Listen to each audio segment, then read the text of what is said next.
उत्तर प्रदेश के लोगों ने मुझे इतना बड़ा सेवा का अवसर दिया। हमने तय किया कि गन्ना किसानों की चिंता करेंगे। भाइयों बहनों, 2014-15 के 22,000 करोड़ बकाया था।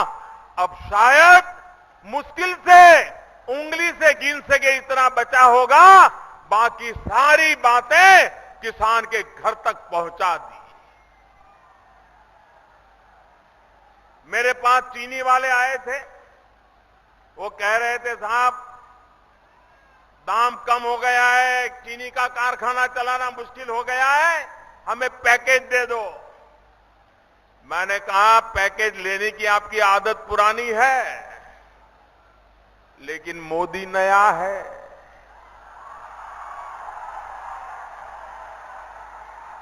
मुझे ये पुरानी आदत आती नहीं है। तो पहली मीटिंग में मैंने कहा, जो मांगो देने को तैयार हूं। तो बड़े खुश होकर के गए। फिर मैंने धीरे से अफसरों को भेजा और मैंने कहा कि जरा मुझे सूची दो, कौन कौन गन्ने किसान का कितना पैसा बकाया है, उसकी जरा सूची दो। तो चीनी मिल के लोग जरा कांपने लग गए। फिर दोबारा मिलने आए। मैंने कहा, पैकेज मिलेगा, लेकिन कारखाने के मालिक को नहीं मिलेगा। हमें सूची दे दो। गन्ना किसान का जो बकाया है, सीधा सीधा उसके बैंक अकाउंट में जमा करेंगे, आपको बीच में नहीं आने देंगे। तो वो कहने लगे, नहीं नहीं साहब, पैकेज नहीं चाहिए। यहां तक कहने लग गए, पैकेज नहीं चाहिए।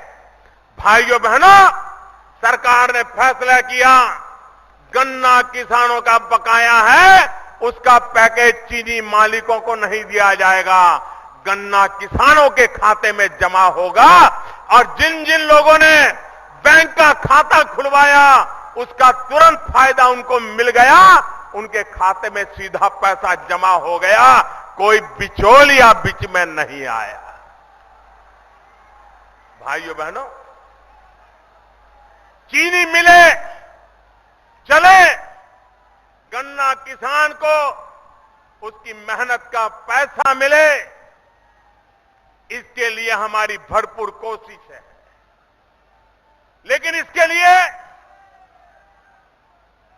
एक के बाद एक कदम उठाने पड़ते हैं। हमने कदम उठाया कि जब चीनी का दाम कम हो जाता है दुनिया में, तो चीनी मिलें बंद हो जाती हैं। चीनी मिलें बंद हो जाए तो गन्ना किसान का गन्ना कोई खरीदता नहीं है, और खरीदता है तो 3 महीने 4 महीने के बाद खरीदता है, और तब उसका वजन कम हो जाता है। वजन कम हो जाता है तो किसान तो घाटे में ही चला जाता है। ये खेल चलता रहता है और बेचारा किसान चुपचाप सहन करता रहता है। हमने तय किया, अगर दुनिया में चीनी का दाम इधर उधर हो गया तो हम हिंदुस्तान के चीनी के कारखाने में चीनी नहीं बनाएंगे तो इथेनॉल बनाएंगे। इथेनॉल बना करके पेट्रोल डीजल की जगह पर उसको उपयोग करेंगे, गाड़ी चलाने के लिए उसको जलाएंगे, लेकिन किसान का गन्ना नहीं जलने देंगे। और चीनी मिलों को इथेनॉल बनाने के लिए मजबूर किया। जिनके पास प्लांट नहीं थे उनको कहा है प्लांट लगाओ। चीनी का दाम गिर जाता है तो चीनी मत बनाओ, इथेनॉल बनाओ, और पेट्रोल की जगह पर इथेनॉल उपयोग करो, डीजल की जगह पर इथेनॉल उपयोग करो, लेकिन गन्ने के किसान को मरने नहीं दिया जाएगा। यह काम हमने करके दिखाया। भाइयों बहन, 100 करोड़ लीटर अब तक का हिंदुस्तान का रिकॉर्ड है कि भारत ने 100 करोड़ लीटर इथेनॉल बना करके गाड़ियों में उसका उपयोग किया। उसके कारण जो विदेशों से तेल लाना पड़ता है, उसमें हम कुछ बचत कर पाए, इधर गन्ना के किसान को भुगतान कर पाए। भाइयों बहनों, समस्याएं आती है, लेकिन समस्याओं के रास्ते भी खोजे जा सकते हैं। ये सरकार ऐसी है जो समस्याओं को भी सामना करने के लिए हर पल तैयार रहती है, जनता जनार्दन के साथ खड़े रह करके चलती है। भाइयों बहनों, मैं हमेशा कहता हूं, उत्तर प्रदेश का भला तब तक नहीं होगा जब तक उत्तर प्रदेश का पूर्वी उत्तर प्रदेश उसका विकास नहीं होगा। पूर्वी उत्तर प्रदेश का विकास होना चाहिए, और विकास करने के लिए रेल का काम हो, रोड का काम हो, इसके लिए भारत सरकार अरबों खरबों रुपये लगा रही है। हमारे मनोज सिन्हा जी रेल मंत्री दिन रात लगे हुए हैं कि रेल में विकास उत्तर प्रदेश में कैसे हो, उत्तर प्रदेश के लोगों को कैसे लाभ मिले। पूर्वी उत्तर प्रदेश में कोई बीमार हो जाए तो कहां जाए, कब पहुंचे, अच्छी अस्पताल नहीं। भारत सरकार ने निर्णय किया गोरखपुर के अंदर एम्स का अस्पताल लगा देंगे, और उस पूरे इलाके के भाग्य को बदलने के लिए, उनको आरोग्य की सुरक्षा देने के लिए हम काम करेंगे। फर्टिलाइजर का कारखाना, उसको चालू करने का हमने निर्णय किया। एक जमाना था, भैया बहुत बहुत प्यार का, आपका प्यार सर आंखों पर, भैया आपका प्यार सर आंखों पर। अब जगह है नहीं, कोई आगे आ नहीं पाओगे भैया। अब ये जन सैलाब उमड़ पड़ा है।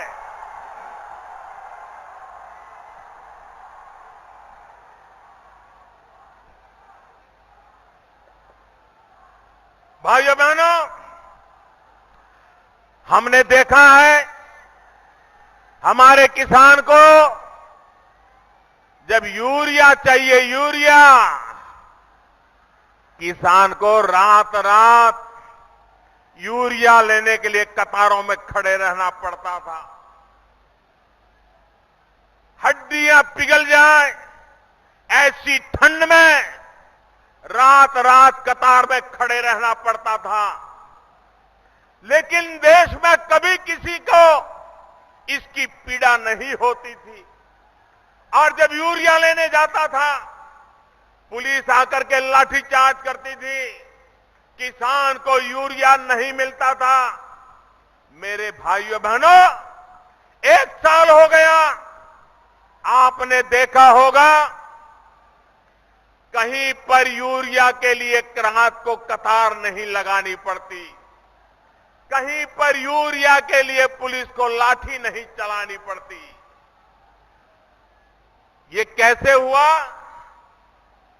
ये जादू कैसे आया? भाइयों बहनों, रातों रात कोई यूरिया का कारखाना तो नहीं लग गया था, लेकिन क्यों नहीं मिलता था यूरिया? यूरिया की पैदावार नहीं थी क्या? यूरिया की पैदावार थी, यूरिया के कारखाने चलते थे, किसान को सब्सिडी भी मिलती थी, लेकिन यूरिया किसान के खेत में नहीं जाता था, केमिकल के कारखाने में चोर रास्ते से चला जाता था। और केमिकल वालों को सस्ते में यूरिया मिल जाता था, उसमें से वो अपनी और चीजें बना करके बाजार में बेचते थे। फर्टिलाइजर फसल के लिए हुआ करता था, फर्टिलाइजर यूरिया ये उद्योगपतियों की भलाई के लिए उपयोग में आता था। हमने आकर के उसकी दवाई की, बड़ा अच्छा उपाय ढूंढ निकाला। हमने कहा हम यूरिया का नीम कोटिंग कर देंगे। जो नीम का पेड़ होता है, नीम की जो फली होती है, उसका तेल यूरिया पर लगा देंगे। उससे जो धरती माता है उसको भी अच्छा खुराक मिल जाएगा। और एक बार यूरिया पर नीम कोटिंग हो गया तो किसी भी केमिकल के लिए वो यूरिया बेकार हो गया। और इसलिए अब 100 ग्राम यूरिया भी केमिकल के कारखाने में नहीं जाता है। जितना यूरिया पैदा होता है किसान के खेत में जाता है। बताइए भाइयों बहनों, चोरी बंद हुई कि नहीं हुई? बेईमानी बंद हुई कि नहीं हुई? काला बाजारी बंद हुई कि नहीं हुई? किसान को यूरिया मिला कि नहीं मिला? भाइयों बहनों, क्या इसका ज्ञान पहले नहीं था क्या? पहले की सरकारों को भी इसका ज्ञान था, कागज पे सब लिखा हुआ है। लेकिन किसान से ज्यादा उनको कारखाने वालों की चिंता थी और इसलिए कभी उन्होंने यूरिया की इस प्रकार से चिंता नहीं की। हमने 100% यूरिया नीम कोटिंग कर दिया, उसके कारण आज किसान को यूरिया मिल रहा है। भाइयों बहनों, हमने किसान के लिए सॉइल हेल्थ कार्ड बनाया। आज आप देखते होंगे जब हम बीमार हो जाते हैं तो हम लोग ब्लड टेस्ट करवाते हैं। पेशाब की जांच करवाने के लिए डॉक्टर कहता है, उसका जब तक रिपोर्ट नहीं आता है डॉक्टर दवाई नहीं देता है। वो कहता है पहले पैथोलॉजिकल जांच करवा के लाइए, ब्लड टेस्ट का रिपोर्ट लाइए, यूरिन टेस्ट का रिपोर्ट लाइए, उसके बाद वो दवाई करता है।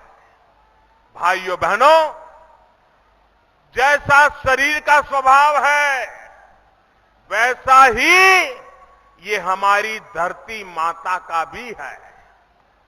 धरती माता में भी बीमारियां होती हैं, धरती माता में भी ताकत होती है, अच्छाइयां होती है। और इसलिए जैसे हमारे शरीर में ब्लड की जांच हो सकती है, हमारे खून की जांच हो सकती है, हमारे पेशाब की जांच हो सकती है, वैसे ये धरती मां के अंदर क्या क्या अच्छाइयां हैं, किस कमियां हैं, उसकी जांच हो सकती है।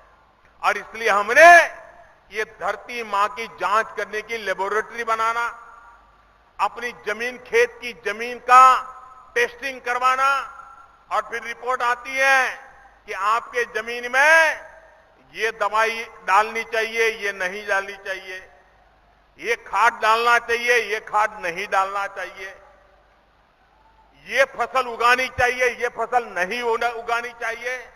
और उसके कारण किसान के जो पैसे बर्बाद होते थे, वरना किसान क्या करता था, अगर पड़ोसी ने लाल डिब्बे वाली दवाई डाल दी तो ये भी लाल डिब्बे वाली दवाई डाल देता था। पड़ोसी ने काले डिब्बे वाला पाउडर डाल दिया तो ये भी काले डिब्बे वाला डाल देता था, और उसके कारण किसान को बहुत नुकसान होता था। भाइयों बहनों, हमने सॉइल हेल्थ कार्ड लगा करके किसान को उसकी धरती माता की रक्षा कैसे हो, उस धरती माता में से ज्यादा उपज कैसे मिले, उसके लिए रास्ता खोल दिया। और जो आने वाले दिनों में भाइयों बहनों किसान का भला करने वाला।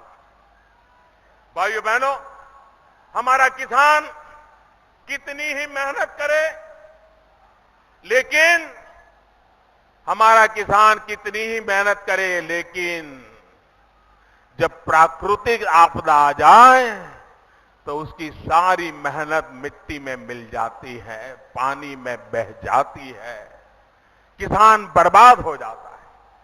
अधिक बारिश आ जाए तो भी किसान दुखी, कम बारिश आ जाए तो भी किसान दुखी, नदियों में ज्यादा पानी आ जाए तो भी किसान दुखी, ज्यादा फसल हो जाए तो भी किसान दुखी, कम फसल हो जाए तो भी दुखी। इस किसान की रक्षा कैसे करेंगे भाइयों बहनों? और इसलिए प्रधानमंत्री फसल बीमा योजना हम लाए हैं। प्रधानमंत्री फसल बीमा योजना और उसमें किसान को बहुत कम पैसा देना है, बहुत कम देना है। भारत सरकार पैसे देगी और आपकी फसल को कोई भी प्राकृतिक नुकसान होगा तो उस किसान को बीमा योजना से पूरा का पूरा पैसा मिलेगा भाई। इतना ही नहीं, आपने तय किया हो कि जून महीने में बुआई करनी है, लेकिन बारिश नहीं आई। आपने सोचा जुलाई में करेंगे, फिर भी बारिश नहीं आई। आपने सोचा अगस्त में करेंगे, फिर भी बारिश नहीं आई। पानी ही नहीं आया तो बुआई कहां करोगे? और बुआई नहीं की तो फसल कहां होगी? और फसल नहीं होगी तो फसल बर्बाद भी कैसे होगी? तो ऐसी स्थिति में किसान क्या करेगा?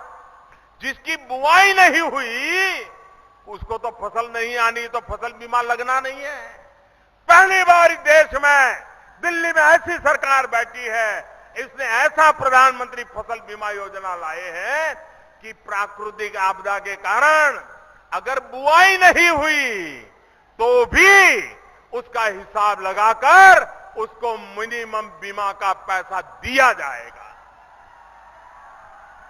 भाइयों बहनों, कभी हमारा किसान अच्छी फसल हो, खुशी मना रहा हो, खेत में फसल काट करके खलिहान में बड़ा ढेर किया है अपनी किसानी पैदावार का, अब वो इंतजार कर रहा है कि कोई ट्रैक्टर मिल जाए और ट्रैक्टर में सामान रख करके बाजार में मंडी में जाकर के बेच करके आ जाऊंगा।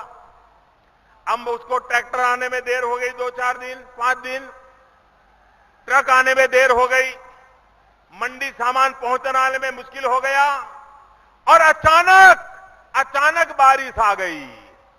सारी फसल तैयार है, खेत में ढेर पड़ा है, फसल का बीमा कहां से मिलेगा? क्योंकि सब पूरा हो गया था।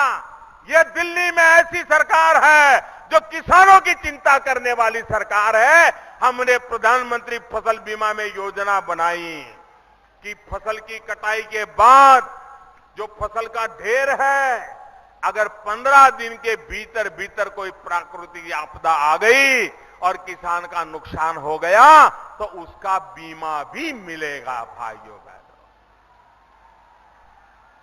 आप मुझे बताइए भाइयों, बुआई से लेकर के कटाई तक हर परिस्थिति में बीमा देने की ताकत ये दिल्ली में बैठी हुई सरकार लेकर के आई है। लेकिन मैं दिल्ली की सरकार को कहना चाहता हूं, अगर अब झगड़े शांत हो गए हो, आपके पास समय हो, यहां के गरीबों की चिंता करने की फुर्सत हो, किसानों की चिंता करने की फुर्सत हो, तो उत्तर प्रदेश सरकार ये प्रधानमंत्री फसल बीमा योजना उत्तर प्रदेश में लागू करवाएं। यहां के किसानों को जरा लाभ मिले। खर्चा दिल्ली सरकार करने को तैयार है, काम करने के लिए उत्तर प्रदेश की सरकार कुछ करे। मुझे नहीं लगता है कर पाएंगे, उनको इसमें इंटरेस्ट ही नहीं है। भाइयों, समस्याओं का समाधान करने में इंटरेस्ट नहीं है। भाइयों बहनों, आप बताइए, यहां की हमारी गंडक नहर, कितनी लंबी गंडक नहर है, लेकिन उसके तलहटी में सारा मिट्टी भरी पड़ी है और उसके कारण पानी की संग्रह क्षमता कम हो गई है और कैनाल के आखिर में पानी पहुंचता ही नहीं है। पानी दिखता है फिर भी किसान का खेत सूखा है। भाइयों बहनों, हम कह कह करके थक गए इन सरकारों को, उत्तर प्रदेश सरकार को कह कह कर थक गए कि मनरेगा के पैसे हम दे रहे हैं, अब मनरेगा से इस गंडक की नहर जो है उसको जरा मिट्टी निकलवाइए ताकि पानी मेरे किसानों को पहुंचे। उनको ये करने की भी फुर्सत नहीं। आप मुझे बताइए भाइयों, क्या ये कूड़ा कचरा निकालना वो कोई राजनीति है क्या? राजनीति है क्या? ये कूड़ा कचरा निकालोगे तो किसान का भला होगा कि नहीं होगा? अगर नहर साफ होगी तो किसान का भला होगा कि नहीं होगा? लेकिन भाइयों बहनों, ये ऐसे राजनीतिक प्रकृति के लोग हैं कि उनको कूड़ा कचरा निकालना ही नहीं है। उनको सब जगह पे कूड़े कचरे में ही मजा आता है। अभी पिछले दिनों हमने एक निर्णय किया भ्रष्टाचार के खिलाफ, काले धन के खिलाफ 500 और 1000 की नोट बंद कर दी।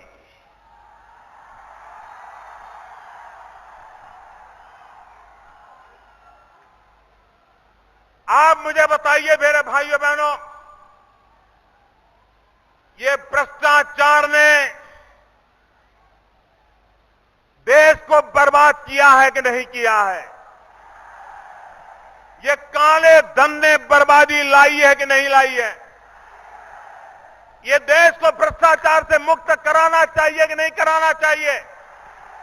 इस देश को काले धन से मुक्त कराना चाहिए कि नहीं कराना चाहिए? किसी ने तो कदम उठाना चाहिए कि नहीं उठाना चाहिए? भाइयों बहनों, बीमारी के कारण जब बीमारी दूर करने के लिए दवाइयां देते हैं तो थोड़ी तकलीफ होती है कि नहीं होती है? आज मैं देश का आभार व्यक्त करने आया हूं। भगवान बुद्ध की इस धरती से मैं देशवासियों का आभार व्यक्त करता हूं, क्योंकि यही तो महापुरुष थे जिन्होंने हमें संयम का मार्ग सिखाया है। यही तो महापुरुष है, यही तो महात्मा गांधी की धरती है जिसने हमें ट्रस्टीशिप का सिद्धांत सिखाया है। भाइयों बहनों, दूसरों का लूट करके जमा करने वाले लोग क्या कभी किसी का भला करेंगे? हक का पैसा हर एक को मिलना चाहिए, लेकिन लूट का पैसा मिलना चाहिए क्या? ये सरकारी खजाने में जमा होना चाहिए कि नहीं होना चाहिए? और इसलिए भाइयों बहनों, सरकार ने 8 तारीख को निर्णय किया है और मैंने देश से 50 दिन मांगे हैं। 50 दिन। पहले दिन मैंने कहा है कि तकलीफ होगी, जो बड़े बड़े हैं उनको बड़ी बड़ी तकलीफ होगी, लेकिन छोटे छोटे लोगों को छोटी छोटी तकलीफ तो होगी। मेरे भाइयों बहनों, ये देश की जनता को मैं नमन करता हूं। ये लोकतंत्र की ताकत देखिए।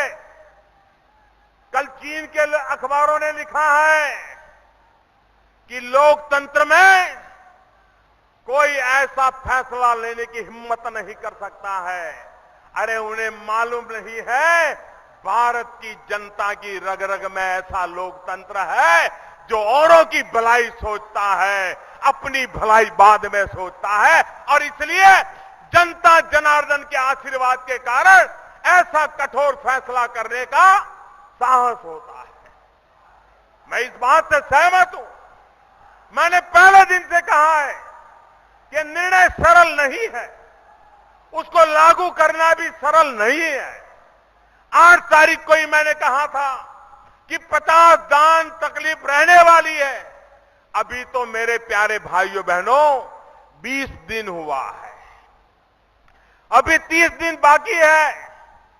सरकार पूरी तरह आपकी समस्याओं का समाधान करने के लिए लगी हुई है और देशवासियों ने तकलीफ झेल करके भी मेरा साथ दिया है। इसके लिए मैं देशवासियों का जितना आभार व्यक्त करूं उतना कम है। भाइयों बहनों, ये बात सही है। लोग ऐसा समझाते हैं कि हमारे पास नोटें नहीं है तो हम क्या करें। भाइयों बहनों, आप लोग अपना मोबाइल फोन रिचार्ज कराना जानते हैं कि नहीं जानते हैं? क्या किसी स्कूल में पढ़ने के लिए गए थे? नहीं गए थे ना? आ गया कि नहीं आ गया? आपको मोबाइल फोन रिचार्ज कैसे करना आ गया कि नहीं आ गया? कितने पैसे भरना, कैसे भरना, कहां भरना, सब आया कि नहीं आया? कोई सिखाने आया था? नहीं आया। भाइयों बहनों, आप व्हाट्सएप करते, व्हाट्सएप यूं यूं करते चला जाता है। कोई सिखाने आया था, कोई पढ़ाने आया था, किसी स्कूल में सीखने गए थे? आपको आया कि नहीं आया? आज भाइयों बहनों, टेक्नोलॉजी इतनी सरल है कि यहां आप लोग फोटो निकालते हैं और यहीं से अपने दोस्तों को फोटो भेज रहे हो ना? मैं देख रहा हूं सब लोग फोटो निकाल रहे, भेज रहे हो ना?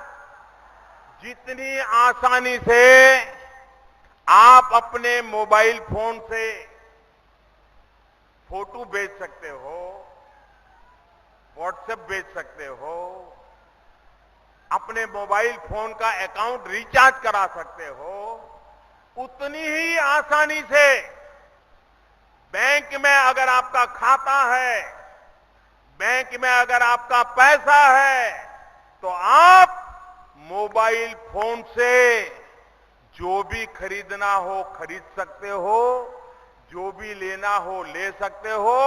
आज आपका मोबाइल फोन, ये आपका मोबाइल फोन यही आपके बैंक की ब्रांच बन गया है। आपके हथेली में आपकी अपनी बैंक बन गई है। पहले जेब में बटुआ रखना पड़ता था और बटुए में पैसे रखने पड़ते थे। अब जमाना चला गया, बटुए की जरूरत नहीं, आप मोबाइल फोन में ही पैसे होते हैं। दुकानदार के पास जाइए और उसको बताइए कि भाई बताइए, मेरे पास ये बैंक का ऐप है, मैं आपके यहां से 20 रुपये का सामान लेना चाहता हूं, मैं मोबाइल फोन से पैसे दूंगा। वो कहेगा हाँ हाँ दे दीजिए, तुरंत उसके मोबाइल में 1 सेकंड में पैसा चला जाएगा, आपको 20 रुपये का माल मिलेगा। भाइयों बहनों, आज हमारे देश में आधे से अधिक लोग जो रेलवे में जाते हैं वो खुद जाकर के पैसे देकर के टिकट नहीं लेते, ऑनलाइन टिकट लेते हैं। उनके पैसे वापस आते हैं तो ऑनलाइन आ जाते हैं। भाइयों बहनों, आज आपने अखबार में एक इश्तहार देखा होगा, एक एडवर्टाइजमेंट आज आपने अखबार में देखा होगा। मेरा आप सबसे आग्रह है कि इस एडवर्टाइजमेंट को पूरी तरह पढ़ें और इसका कटिंग करके हर दुकान पर लगा दे, अखबार से निकाल करके। सब लोग इतना काम जरूर करें। और इसमें किस प्रकार से अपने मोबाइल का खाता खोला जाता है उसकी सारी विधि बताई गई है। आपके पैसे आपके हैं, बिना नोट के भी आप इसका खर्च कर सकते हो। भाइयों बहनों, ये नोटों का उपयोग काले धन वाले संग्रह करना चाहते हैं। हम काले धन वालों को सफल होने देना नहीं चाहते हैं, हम भ्रष्टाचारियों को सफल होने देना नहीं चाहते। और इसलिए भाइयों बहनों, मुझे आगे के भी उनके रास्ते बंद करने हैं। आज के अंग्रेजी अखबारों में भी इसका एडवर्टाइजमेंट छपा हुआ है, आज के हिंदी अखबारों में भी ये इश्तहार छपा हुआ है। मेरा आप सबसे आग्रह है, और यहां जो भारतीय जनता पार्टी के कार्यकर्ता है वो अखबार से कटिंग निकाल करके हर दुकान के बाहर एक बोर्ड पे लगा दें, और ऐसे इश्तहार रोज आते जाएंगे।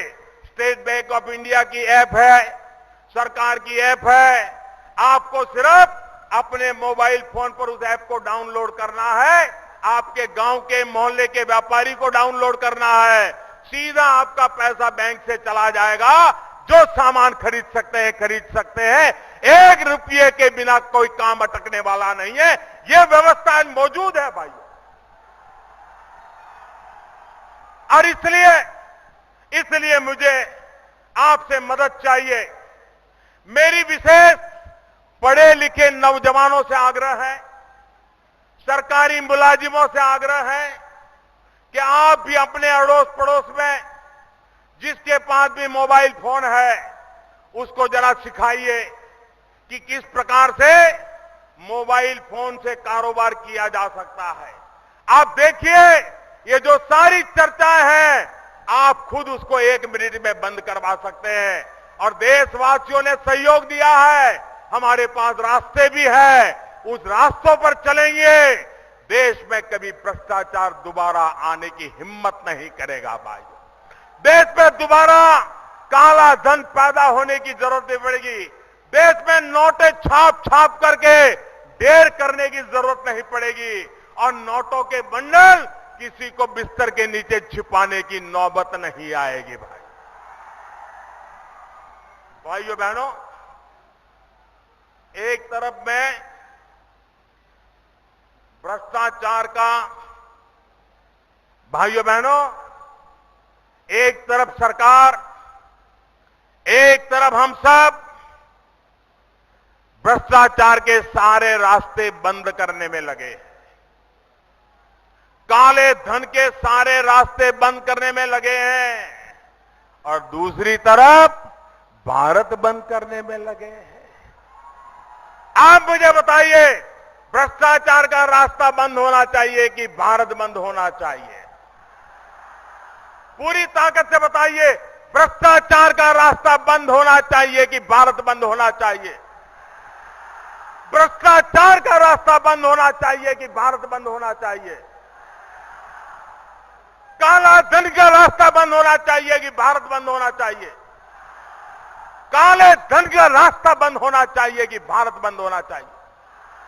काले धन का रास्ता बंद होना चाहिए कि भारत बंद होना चाहिए? भाइयों बहनों, सिर्फ और सिर्फ गरीब के लिए यह फैसला मैंने लिया। 70 साल तक जो लूटा है उसको निकालना है और गरीब का घर बनाना है। 70 साल तक लूटा है, किसान के खेत में पानी पहुंचाना है। 70 साल तक लूटा है, उन पैसों को निकाल करके गरीब की झोपड़ी में बिजली का तार पहुंचाना है। 70 साल तक लूटा है, उन पैसों से गरीब बच्चों की पढ़ाई करवानी है। 70 साल तक जो लूटा है, उन पैसों को निकाल करके गरीब बुजुर्गों को दवाई दिलवानी है। भाइयों बहनों, ये जो कुछ भी निकलेगा, ये सारा का सारा गरीबों की भलाई के काम आने वाला है। और इसलिए मेरे भाइयों बहनों, अब हम लूटने नहीं देंगे देश को।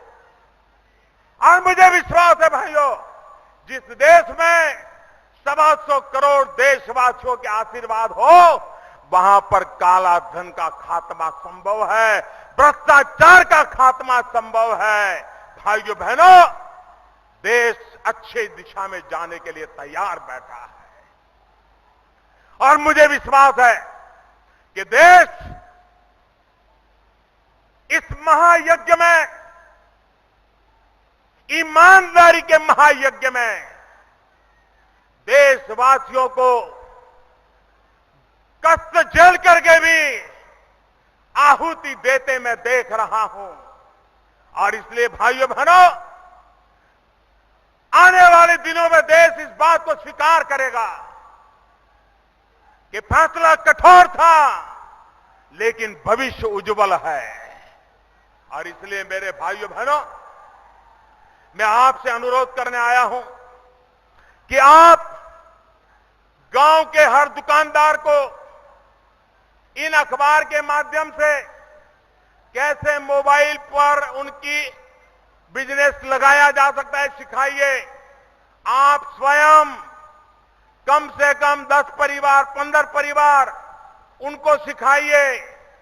बिना पैसे सारा कारोबार चलाने की दिशा में सारी दुनिया चल पड़ी है, हम पीछे रह गए भाइयों, हम पीछे रह गए। अब हिंदुस्तान पीछे नहीं रह सकता। आप मुझे बताइए, आप मेरी मदद करेंगे? दोनों हाथ ऊपर करके मुझे आशीर्वाद दीजिए। आप मेरी मदद करेंगे?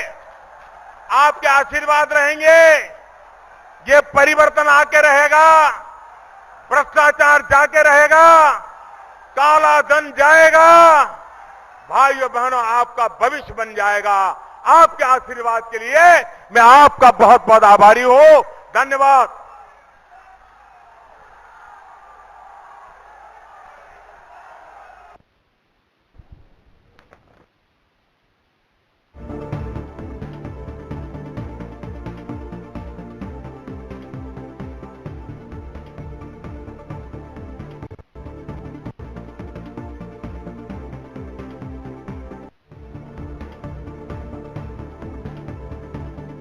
તો ઉત્તર પ્રદેશના કુશીનગરમાં વડાપ્રધાન નરેન્દ્ર મોદીએ સંબોધન કરતા ખાસ વિપક્ષ પર પ્રહાર કર્યા હતા.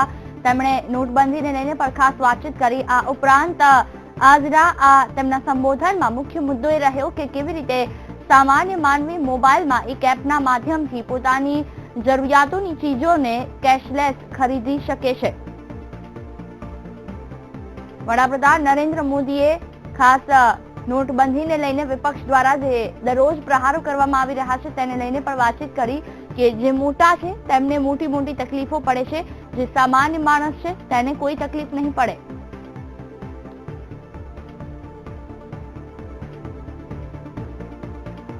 વડાપ્રધાને કહ્યું છે કે નિર્ણય કઠોર છે પરંતુ તેને લઈને ભવિષ્ય ઉજળું છે. ભવિષ્યમાં આ નિર્ણયની ચર્ચા થશે તેવું વડાપ્રધાન નરેન્દ્ર મોદીએ નિવેદન આપ્યું છે. ઉત્તર પ્રદેશના કુશીનગરમાં લોકોને સંબોધન કરતા તેમણે આ નિવેદન આપ્યું.